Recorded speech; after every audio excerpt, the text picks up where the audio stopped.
Bilang bahagi ng patuloy na advokasya ng Baguio City Police Office sa pagsusulong ng makatao at malasakit na serbisyo, pinangunahan ni Police Colonel Rowell D. Tagal, City Director ang pamamahagi ng mga wheelchair at grocery packs sa mga stroke patient sa ilalim ng programang Panagaywan Iti Kailian 2.0.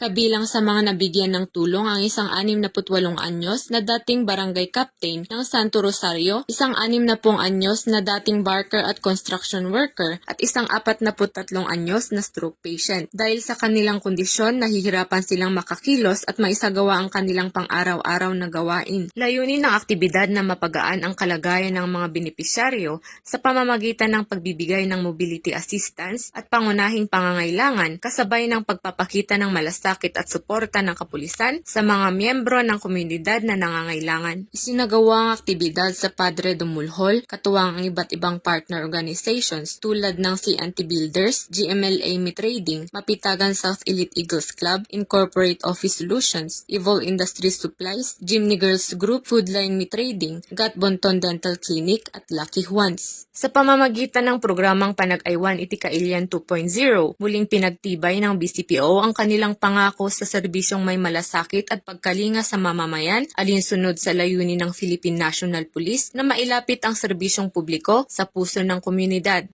Mula dito sa reyon ng Cordillera, ako ang inyong PNN correspondent, Patroluman Grace Bulangan, alagad ng batas, tagataguyod ng Balitang Pulis.